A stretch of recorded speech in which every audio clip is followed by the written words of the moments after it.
Hi friends, ಎಲ್ಲರಿಗೂ ನಮಸ್ಕಾರ. Welcome back. I hope part 1 part 2 video ನೋಡಿರಿ ಅನ್ಕೊತೀನಿ. ಈ ಸೀರೀಸ್ದು ನೋಡಿಲ್ಲ ಅಂದ್ರೆ ಪ್ಲೇಲಿಸ್ಟ್ನಾಗ ಇರುತ್ತೆ, ಅನ್ನು ಹೋಗಿ ನೋಡ್ರಿ. ಲಾಸ್ಟ್ ವಿಡಿಯೋದಾಗ ಹೇಳ್ದಂಗೆ ಭೀಮಶಂಕರ್ ಟೆಂಪಲ್ ನೋಡ್ಕೊಂಡು ನಾವು ಈಗ ಹೊಂಟಿವಿ ಕೃಷ್ಣೇಶ್ವರ ಜ್ಯೋತಿರ್ಲಿಂಗ ಟೆಂಪಲ್. ಇದನ್ನೂ ಭಾಳ ದೂರ ಐತಿ. ಇವತ್ತು ಆಲ್ಮೋಸ್ಟ್ ಜರ್ನಿನ ಆಕೈತೆ ನಮ್ದು. ಆ್ಯಕ್ಚುಲಿ ನಾವು ಈ ಟ್ರಿಪ್ನಾಗ ಕವರ್ ಮಾಡಿದ್ದು 4 to 5 ಪ್ಲೇಸಸ್ ಅಷ್ಟೇ, ಬಟ್ ನಮ್ದು ಜರ್ನಿನ ಭಾಳ ಆಯ್ತು. ಭೀಮಶಂಕರ್ ಟೆಂಪಲಿಂದ ಕೃಷ್ಣೇಶ್ವರ ಟೆಂಪಲ್ಲು ಆಲ್ಮೋಸ್ಟ್ 6 ತಾಸು ತೋರ್ಸಂತೈತಿ ನಮ್ಗೆ. 303 ಕಿಲೋಮೀಟರ್ ಐತಿ. ನಾವು ಹೋಗೋದು ಆಲ್ಮೋಸ್ಟ್ ಈವ್ನಿಂಗ್ ಆಕೈತಿ. ಈಗ ನಮ್ಮ ಪ್ಲ್ಯಾನ್ ಒಳಗಿರೋದು 2 ಪ್ಲೇಸಸ್ಸು, ಒಂದು ಕೃಷ್ಣೇಶ್ವರ ಜ್ಯೋತಿರ್ಲಿಂಗ ಟೆಂಪಲ್ ಆ್ಯಂಡ್ ಇನ್ನೊಂದು ಎಲ್ಲೋರ ಕೈಲಾಸ ಟೆಂಪಲ್. ಇವತ್ತು ನಾವು ಜಲ್ದಿ ಹೋದ್ರೆ ಜಲ್ದಿನ ಕೃಷ್ಣೇಶ್ವರ ಟೆಂಪಲ್ ಇವತ್ತು ದರ್ಶನ ಮಾಡಿ ನಾಳೆ ಬೆಳಗ್ಗೆ ಎಲ್ಲೋರ ಟೆಂಪಲ್ ಹೋಗ್ಬೇಕಂತ ಪ್ಲ್ಯಾನ್ ಐತೆ ನಮ್ದು. ಎಲ್ಲೋರ ಕೈಲಾಸ ಟೆಂಪಲ್ ನೋಡೋಕೆ ಭಾಳ ಟೈಮ್ ಹಿಡಿತೈತಿ, ಅದಕ್ಕೆ ಅದನ್ನ ನಾಳೆ ನೋಡ್ಬೇಕಂತ ಇಟ್ಕೊಂಡಿವಿ. ಅದು ನಾಳೆ ಅದು ನೋಡಿಕೊಂಡು ಡೈರೆಕ್ಟ್ ಗದಗಿಗೆ.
ಊಟ ಟೈಮ್ ಒಂದು ಆಗೈತಿ. ಹೋಟೆಲ್ ಎಲ್ಲಿ ಸಿಗ್ತಾವೆ ನೋಡ್ಕೊಂತ ಹೊಂಟಿವಿ. ಇಲ್ಲೆಲ್ಲೂ ಹೋಟೆಲ್ ಇಲ್ಲ. ಈಗ ನೋಡ್ಬೇಕು, ಮುಂದೆ ಎಲ್ಲರೂ ಹೋಟೆಲ್ ಬಂದ್ರೆ ನಿಲ್ಲಿಸ್ಬೇಕು. ಹಂಗೆ ಸ್ವಲ್ಪ ಮುಂದೆ ಬಂದ ಮೇಲೆ ನಮಗೊಂದು ಹೋಟೆಲ್ ಸಿಕ್ತಿಲ್ಲ. ನಮಗೆ ಫುಲ್ ಹೊಟ್ಟೆ ಹಸ್ತೈತಿ. ಹೋಟೆಲ್ನಾಗ ಕುಂತು ಏನೈತಿ ಅಂತ ಕೇಳಿದ್ರೆ ಅದಿಲ್ಲ ಇದಿಲ್ಲ ಅಂತ ಭಾಳ ನಾಟಕ ಮಾಡಂತಾರೆ. ಅದಕ್ಕೆ ಮತ್ತೆ ಎದ್ದು ಹೊಳ್ಳಿ ಬಂದು ಕಾರ್ನಾಗ ಹತ್ತಿ ಮುಂದೆ ನೋಡೋಣ ಅಂತ ಹೋದ್ವಿ ಬೇರೆ ಹೋಟೆಲ್ಗೆ. ನೆಕ್ಸ್ಟ್ ಸೀದಾ ಬೇರೆ ಹೋಟೆಲ್ಗೆ ಹೋಗಿ ಊಟ ಮಾಡಿ ಸೀದಾ ಟೆಂಪಲ್ಗೆ ಹೋದ್ವಿ ನಾವು. ಇನ್ನೂ ಟೈಮ್ ಇತ್ತಲ್ಲ, ಅದಕ್ಕೆ ಜಲ್ದಿ ಬಂದು ಕ್ಯೂ ಒಳಗೆ ನಿಂತ್ವಿ. ಇಲ್ಲಿ ಆಲ್ಮೋಸ್ಟ್ ನಮ್ಗೆ ಒಂದು ಅರ್ಧ ತಾಸು ಮೇಲೆ ಕ್ಯೂನಾಗೆ ನಿಂತಿದ್ವಿ ದೇವ್ರ ದರ್ಶನ ಆಗಾಕ. ಈ ಟೆಂಪಲ್ ಹೊರಗಡೆ ಸುತ್ತಮುತ್ತ ಅಷ್ಟೊಂದು ಏನು ಕ್ಲೀನ್ ಇಲ್ಲ, ಇನ್ನೂ ಸ್ವಲ್ಪ ಕ್ಲೀನ್ ಇರ್ಬೋದಿತ್ತು ಅನ್ನಿಸ್ತು ನನಗೆ. ನಾವು ದರ್ಶನ ಎಲ್ಲ ಮುಗಿಸಿ ಹೊರಗೆ ಬರೋರೊಳಗೆ ಒಂದು 8 ಗಂಟೆ ಆಗಿತ್ತು. ನಾವು ರೂಮ್ ಬೇರೆ ಬುಕ್ ಮಾಡಿದ್ದಿಲ್ಲ. ಇನ್ನು ಮೊದಲು ಹೊರಗೆ ಹೋಗಿ ನಾವು ರೂಮ್ ನೋಡಿ ಆಮೇಲೆ ಊಟ ಮಾಡಿ ಮಕ್ಕೊಂಡ್ವಿ. ಹಂಗೆ ಬೆಳಿಗ್ಗೆ 6 ಗಂಟೆ ಅನ್ನೋಷ್ಟರೊಳಗೆ ಎಲ್ಲ ರೆಡಿ ಆಗಿದ್ವಿ ನಾವು ಹೋಗೋಕೆ. ಇನ್ನೊಂದೇನಪ್ಪ ಅಂದರೆ ಈ ಟೆಂಪಲಿಂದ ಜಸ್ಟ್ 300 ಮೀಟರ್ಸ್ ಅಷ್ಟೇ ನಮ್ಗೆ ಕೈಲಾಸ ಟೆಂಪಲ್. ರೂಮ್ ಹೊರಗೂ ಮಸ್ತ್ ಇತ್ತು. ಇಲ್ಲಿ ಸೀನರಿ ನೀವು ನೋಡ್ಬೋದು.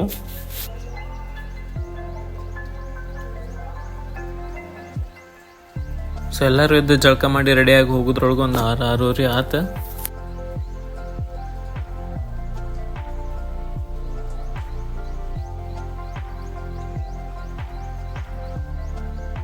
ಜಾಸ್ತಿ ಲೇಟ್ ಮಾಡಲಿಲ್ಲ ನಾವು, ಮತ್ತು ಮುಂದೆ ಲೇಟ್ ಆಕೈತಿ ಅಂತ ಹೇಳಿ ನಾವು ರೂಮ್ ಬಿಡೋದು ಆಲ್ಮೋಸ್ಟ್ ಒಂದು 6:30-7 ಆಗಿತ್ತು.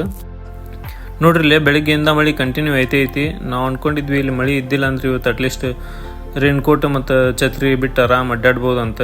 ಬಟ್ ಇವತ್ತು ಅದನ್ನ ಇಟ್ಕೊಂಡು ಅಡ್ಡಾಡ್ದಾಕೈತೆ ಅನಿಸ್ತೈತಿ. ನಾವಿರೋ ರೂಮಿಂದ ಇದು ಜಾಸ್ತಿ ದೂರ ಏನು ಇದ್ದಿದ್ದಿಲ್ಲ, 100 ಮೀಟರ್ಸ್ ಅಷ್ಟೇ ಇತ್ತು. ಜಲ್ದಿ ಬಂದ್ವಿ.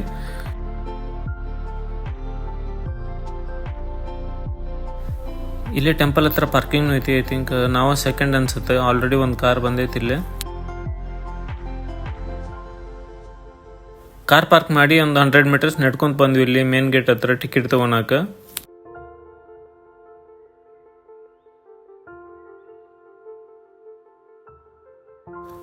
ಇದು ಒನ್ ಆಫ್ ನನ್ನ ಫೇವ್ರೇಟ್ ಬೆಸ್ಟ್ ಪ್ಲೇಸ್. ನಾನು ಈ ಪ್ಲೇಸಿಗೆ ಬರ್ಬೇಕಂತ ಭಾಳ ದಿನದಿಂದ ಅನ್ಕೊಂಡಿದ್ದೆ, ಬಟ್ ಬರೋಕ್ಕಾಗಿದ್ದಿಲ್ಲ. ಇವತ್ತು ಬಂದೀನಿ ಇಲ್ಲೇ.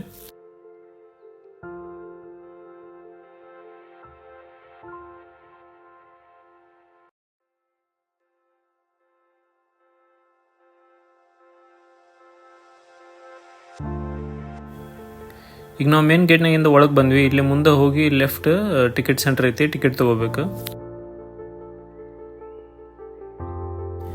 ಟಿಕೆಟ್ ತಗೊಂಡ್ಮೇಲೆ ಇಲ್ಲಿಂದ ಒಳಗೆ ಬರೋದು ನಾವು.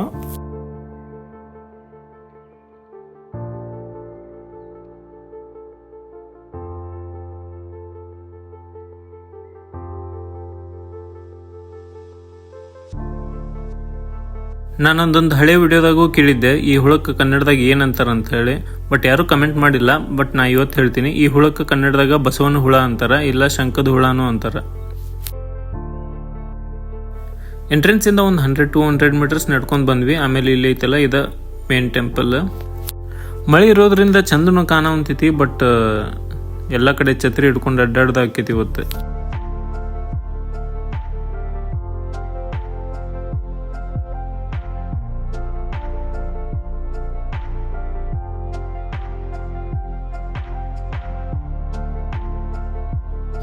ಈ ಟೆಂಪಲ್ ಬಗ್ಗೆ ಏನು ಸ್ಪೆಷಲ್ಪ್ಪ ಅಂದರೆ, ಈ ಟೆಂಪಲ್ ಬಗ್ಗೆ ಹೇಳ್ಬೇಕಂದ್ರೆ ವಿಶ್ವದ ಅತಿ ದೊಡ್ಡ ಏಕಶಿಲಾ ಕಲ್ಲಿನ ಟೆಂಪಲ್ ಅಂತ ಕನ್ಸಿಡರ್ ಮಾಡ್ತಾರೆ ಇದನ್ನ.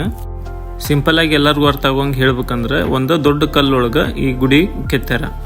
ಆ್ಯಕ್ಚುಲಿ ಇದು ಫುಲ್ ಇರೋದೆಲ್ಲ ಮೊದಲು ಗುಡ್ಡ ಇತ್ತು. ಒಂದು ದೊಡ್ಡ ಗುಡ್ಡ ಒಳಗೆ ಇವರು ಪ್ಲ್ಯಾನ್ ಮಾಡಿ ಫುಲ್ ಮೇಲಿಂದ ಕೆತ್ಕೊಂತ ಬಂದಾರ ಇದನ್ನ. ಆಮೇಲೆ ಇಲ್ಲಿರೋ ಮೂರ್ತಿಗಳು ಎಲ್ಲನೂ ಭಾಳ ದೊಡ್ಡ ದೊಡ್ಡವು ಅದಾವು, ನೋಡ್ಬೋದು ನೀವು ಇಲ್ಲಿ. ಈ ಟೆಂಪಲ್ ಶ್ರೀ ರಾಷ್ಟ್ರಕೂಟ ರಾಜರ ಕೃಷ್ಣ ಪ್ರಥಮರ 8ನೇ ಶತಮಾನದಾಗ ಕಟ್ಟಿದ್ದಿದೆ. ಆಮೇಲೆ ಈ temple UNESCO world heritage site ಅಂತ ಕನ್ಸಿಡರ್ ಮಾಡ್ತಾರೆ. ಮತ್ತೇನಪ್ಪ ಇದು ಯುನೆಸ್ಕೋ ವರ್ಲ್ಡ್ ಹೆರಿಟೇಜ್ ಸೈಟ್ ಅಂತ ಭಾಳ ತಲೆ ಕೆಡಿಸ್ಕೊಬೇಡ್ರಿ, ನಾನು ಹೇಳ್ತೀನಿ. ಸಾಂಸ್ಕೃತಿಕ, ಐತಿಹಾಸಿಕ, ವೈಜ್ಞಾನಿಕ ಮತ್ತು ನೈಸರ್ಗಿಕ ಪ್ಲೇಸಸ್ ಯಾವ್ಯಾವ ಇರ್ತಾವಲ್ಲ ಅವೆಲ್ಲ ಪ್ಲೇಸಸ್ನ ಇವರು ಒಂದು ಲಿಸ್ಟ್ ಮಾಡಿ United Nations Educational, Scientific and Cultural Organisation ಅಂತ ಯುನೆಸ್ಕೋ ಅಂದ್ರೆ. ನಿಮ್ಗೆ ಈ ಥರ ಪ್ಲೇಸಸ್ ನೋಡೋಕೆ ಭಾಳ ಇಷ್ಟ ಅಂದ್ರೆ ಸಿಂಪಲ್ ಆಗಿ ಗೂಗಲ್ನಾಗ ಯುನೆಸ್ಕೋ ವರ್ಲ್ಡ್ ಹೆರಿಟೇಜ್ ಸೈಟ್ಸ್ ಅಂತ ಹೊಡೆದ್ರೆ ಈ ಥರ ಎಲ್ಲ ಪ್ಲೇಸಸ್ಸು ಅಲ್ಲಿ ಬರ್ತಾವೆ, ನೀವು ನೋಡ್ಬೋದು. ಈ ಗುಡಿ ಒಳಗಿರೋ ಎಲ್ಲ ಮೂರ್ತಿ ಕೆತ್ತನೆಗಳನ್ನು ಕವರ್ ಮಾಡೋಕೆ ಟ್ರೈ ಮಾಡ್ತೀನಿ. ಆಮೇಲೆ ಅದ್ರ ಬಗ್ಗೆ ನಂಗೇನು ಗೊತ್ತೈತಿ ಅದನ್ನೂ ಹೇಳ್ತೀನಿ. ನಿಮ್ಗೇನಾದ್ರು ಗೊತ್ತಿದ್ರೆ ನೀವು ಕಮೆಂಟ್ ಮಾಡಿ ಹೇಳ್ರಿ.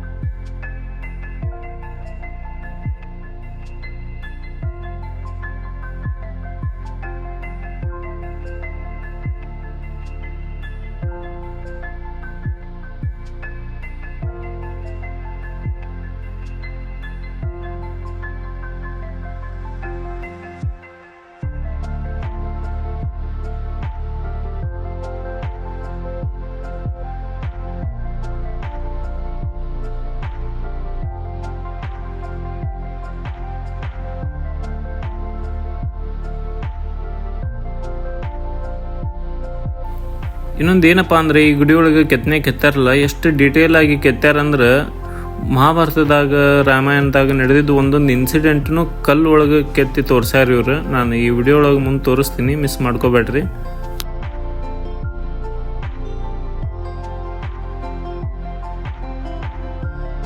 ಆಮೇಲೆ ಈ ಗುಡಿದು ಇನ್ನೊಂದು ಸ್ಪೆಷಲ್ ಏನಂದ್ರೆ, ಇಲ್ಲೇ ಸುತ್ತಮುತ್ತನ ಒಂದು 150 ಕೇವ್ಸ್ ಅದಾವಂತೆ. ಎಲ್ಲ ಕವರ್ ಮಾಡೋಕ್ಕಾಗಿಲ್ಲ ನಮ್ಗಂತರೂ. ಎಷ್ಟು ಆಕೈತಿ ಎಷ್ಟು ಕವರ್ ಮಾಡ್ತೀನಿ ಇವತ್ತು.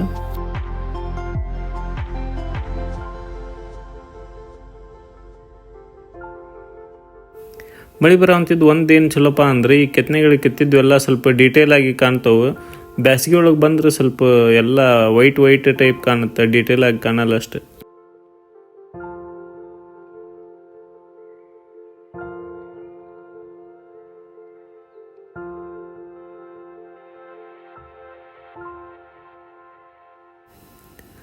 ಇಲ್ಲಿನೂ ಅಷ್ಟೇ, ಎಲ್ಲ ಬೇರೆ ಕಡೆ ಹಂಗೆ ಭಾಳ ಮೂರ್ತಿ ಎಷ್ಟು ತಗೊಂಡು ಹೊಡೆದಾರೆ ಇಲ್ಲೇ ನೋಡ್ಬೋದು ನೀವು.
ಹಾಗಲ್ಲಿ ನಾ ಹೇಳಂತಿದ್ನಲ್ಲ ಇದ್ರ ಬಗ್ಗೆನ ಇಲ್ಲೇನು ಕಾಣ್ತೈತಲ್ಲ ಇದೆಲ್ಲ ಮಹಾಭಾರತ ಒಳಗೆ ನಡೆದಿರೋದು ಒಂದೊಂದು ಇನ್ಸಿಡೆಂಟ್. ಇಲ್ಲಿ ಎಷ್ಟು ಡೀಟೇಲ್ ಆಗಿ ಕೆತ್ತಾರಂದ್ರೆ ಇವನ್ ಅವರು ಯುದ್ಧ ಮಾಡೋದು ಸತೆ ಕಾಣ್ತೈತಿ ಇಲ್ಲಿ ನೋಡ್ಬೋದು ನೀವು. ಒಂದೊಂದು ಆನೆ ಕುದುರೆ ಸತ್ಯಕ್ಕೆ ಎಷ್ಟು ಡೀಟೇಲ್ ಆಗಿ ಕೆತ್ತಾರ. ಆಮೇಲೆ ಇವನ್ ಅವರು ಹಿಡಿದಿರೋ ಬಿಲ್ಲು ಬಾಣ ಸತ್ಯಕ್ಕೆ ಎಷ್ಟು ಡೀಟೇಲ್ ಆಗಿ ಕಾಣ್ತಾವೆ. ನಾ ಆ್ಯಕ್ಚುಲಿ ದೂರಿಂದ ಝೂಮ್ ಮಾಡವಂತಿನಿದೆ, ಅಷ್ಟು ಕ್ಲಿಯರ್ ಆಗಿ ಕಾಣವಂತಿಲ್ಲ, ಬಟ್ ಅಲ್ಲಿನೇ ನೋಡ್ಬೇಕಿದೆ. ಇದು ಗುಡಿ ಒಳಗೆ ಬಂದ ಕೂಡಲೇ ಲೆಫ್ಟ್ ಸೈಡ್ ನಾವು ನೋಡ್ಬೋದು. ಇಲ್ಲಿ ನಾವು ನೋಡೋದೆಲ್ಲ ಮಹಾಭಾರತ ಒಳಗೆ ನಡೆದಿದ್ದ ಇನ್ಸಿಡೆಂಟ್ಸ್.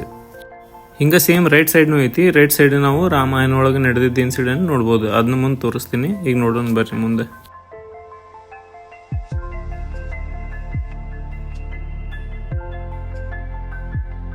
ಅಲ್ಲಿ ಮುಂದೆ ಕಾಣ್ತೈತಲ್ಲ ನೀವು ನೋಡ್ಬೋದು, ಮೇಲಿಂದ ಗುಡ್ಡ ಕೆಳಗೆ ಎಷ್ಟು ಡೀಪ್ ಕೆತ್ಕೊಂತ ಬಂದಾರ ಅಂತ ಹೇಳಿ. ಈ ಗುಡಿ ಬಗ್ಗೆ ಇನ್ನೊಂದು ಹೇಳ್ಬೇಕಪ್ಪ ಅಂದ್ರೆ 20 ರೂಪಾಯಿ ಹೊಸ ನೋಟ್ ಒಳಗೆ ಐತಲ್ಲ ಇದ ಗುಡಿ ಅದು.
ಇದೇನು ಈಗ ಮಾಡ್ಯಾರೋ ಮೊದಲಿಂದ ಐತೋ ಗೊತ್ತಿಲ್ಲ, ಬಟ್ ಇಲ್ಲಿ ನೀರು ಹೋಗಕ್ಕೆ ಅಂಡರ್ಗ್ರೌಂಡ್ ಮಾಡ್ಯಾರ. ಎಷ್ಟು ಚಂದ ಐತಿ ಇಲ್ಲಿ.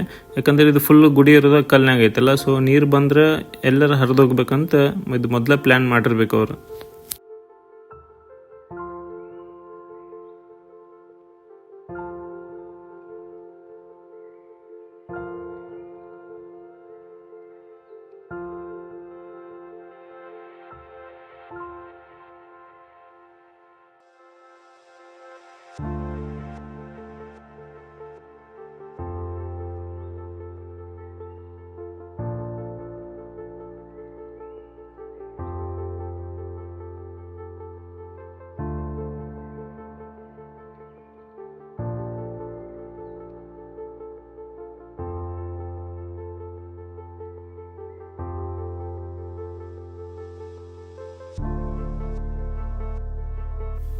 ಹೇಳಿದ್ನಲ್ಲ ಆಗಲ್ಲಿ 20 ರೂಪಾಯಿ ನೋಟ್ ಇಂದ ಇರೋದು ಇದ ಟೆಂಪಲ್ ಇಲ್ಲೈತಲ್ಲ ಇದ ವ್ಯೂ.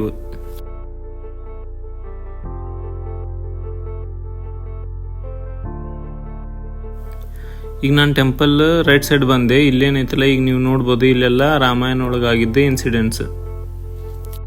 ಇದನ್ನ ಜಸ್ಟ್ ರ್ಯಾಂಡಮ್ ಆಗಿ ಯಾವ್ದಾವ್ದೋ ಒಂದು ಇನ್ಸಿಡೆಂಟ್ ಕೆತ್ತಿಲ್ಲ ಅವ್ರು. ಮೇಲಿಂದ ಐತಲ್ಲ ಏನಿದೈತಿ ಸೀರಿಯಲ್ನಾಗ ಐತಿ ಇದು ಸ್ಟೋರಿ.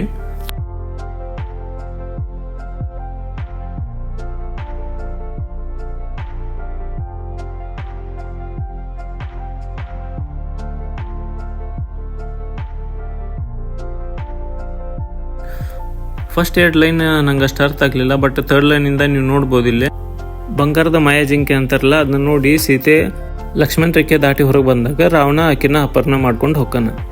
ಇಲ್ಲಿ ನೀವು ನೋಡ್ಬೋದು ರಾವಣನ ವಾಹನ ಪುಷ್ಪಕ ವಿಮಾನ. ಅದಾದ್ಮೇಲೆ ಇಲ್ಲಿ ಕೆಳಗೆ ನೆಕ್ಸ್ಟ್ ಲೈನ್ ನೋಡ್ಬೋದು ನೀವು ವಾಲಿ ಸುಗ್ರೀವರ ಯುದ್ಧ ಮಾಡೋದು. ಇದಾದ್ಮೇಲೆ ಆಂಜನೇಯ ಲಂಕೆಗೆ ಬಂದಿದ್ದೆ. ಇಲ್ಲಿ ಕೆಳಗ ನೋಡ್ಬೋದು ನೀವು ಕುಂಭಕರ್ಣಗ ಎಲ್ಲ ಇವರು ಹಗ್ಗದಿಂದ ಕಟ್ಟಿ ಹಾಕಿದ್ದೆ. ಇಲ್ಲಿ ಹಗ್ಗ ಸತ್ಯಕ್ಕೆ ಎಷ್ಟು ಕಾನೂಂಗ್ ಮಾಡ್ಯಾರ ಅವರು.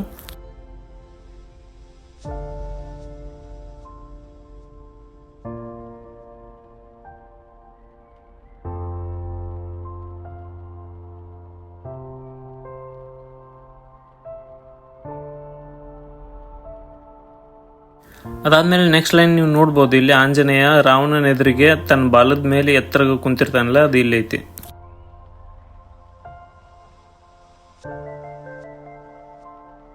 ಇದಾದ್ಮೇಲೆ ಆಂಜನೇಯನ ಬಾಲಕ್ ಬೆಂಕಿ ಹಚ್ತಾರಲ್ಲ ಆವಾಗ ಆಂಜನೇಯ ಇಡೀ ಲಂಕೆ ಸುಟ್ಟ ಅಂತಾರಲ್ಲ ಅದು ಇಲ್ಲೈತಿ. ಇವನ್ ಬೆಂಕಿ ಸತ್ತಕ್ಕೆ ಎಷ್ಟು ಚಂದ ತೋರ್ಸಾರ ಅವರು. ಇದೇ ಥರ ಮುಂದೆ ಆಗಿರೋ ಇನ್ಸಿಡೆಂಟ್ನು ಎಲ್ಲ ಕೆತ್ತಾರವ್ರು, ಬಟ್ ಆಲ್ಮೋಸ್ಟ್ ಇಲ್ಲೆಲ್ಲ ಕ್ಲಿಯರ್ ಕಾಣಂತಿಲ್ಲ, ಎಲ್ಲ ಹೊಡೆದ ಬಿಟ್ಟಾರ.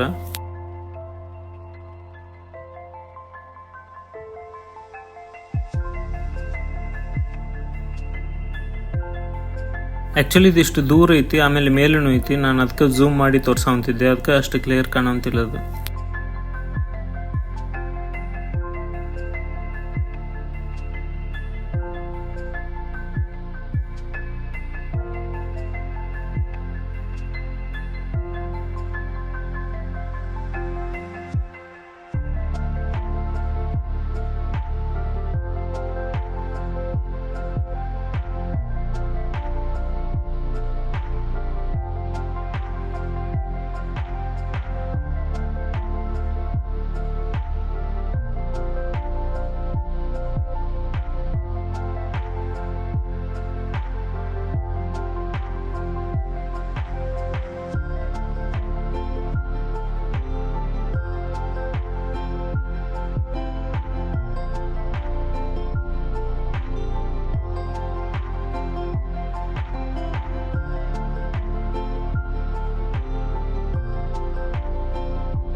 ಆಮೇಲೆ ಇಲ್ಲೊಂದು ಶಿವನ ಲಿಂಗನೂ ಐತಿ, ಬಟ್ ಇಲ್ಲಿ ದಿನನಿತ್ಯ ಪೂಜೆ ನಡೆಯಂಗಿಲ್ಲ ಈಗ.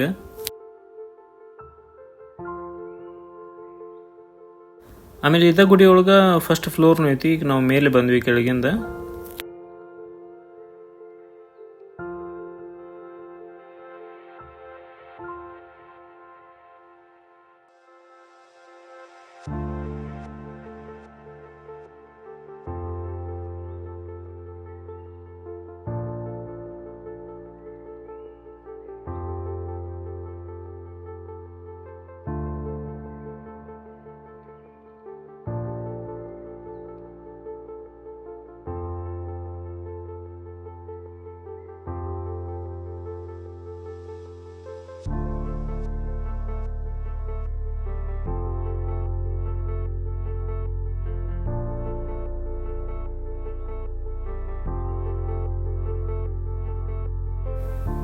ನನಗಂತೂ ಈ ಪ್ಲೇಸ್ ಭಾಳ ಇಷ್ಟ ಆಯ್ತು. ನಿಮ್ಗೇನು ಅನಿಸ್ತು ನೀವು ಕಮೆಂಟ್ ಮಾಡಿ ಹೇಳ್ರಿ. ಈ ವಿಡಿಯೋ ನಿಮ್ಗೆ ಇಷ್ಟ ಆಗಿದ್ರೆ, ಆಮೇಲೆ ಈ ವಿಡಿಯೋದಿಂದ ನೀವು ಹೊಸದೇನರ ತಿಳ್ಕೊಂಡಿದ್ರೆ ನಿಮ್ಮ ಫ್ಯಾಮಿಲಿ ಫ್ರೆಂಡ್ಸ್ಗೂ ಶೇರ್ ಮಾಡಿರಿ, ಅವರು ನೋಡಿ ಇಷ್ಟಪಡ್ಬೋದು. ಮತ್ತು ಮುಂದಿನ ವಿಡಿಯೋ ಒಳಗೆ ಒಂದು ಏನರ ಇಂಟ್ರೆಸ್ಟಿಂಗ್ ಸ್ಟೋರಿ ತೊಗೊಂಡು ಬರ್ತೀನಿ. ಅಲ್ಲಿವರೆಗೂ ಮನ್ಯಾಗ ಬೆಚ್ಚಗಿರ್ರಿ, ಚಾ ಕುಡ್ದು ನೆಕ್ಸ್ಟ್ ವಿಡಿಯೋದಾಗ ಸಿಗೋಣ. ಅಲ್ಲಿವರೆಗೂ ಟೇಕ್ ಕೇರ್, ಬಾಯ್ ಬಾಯ್.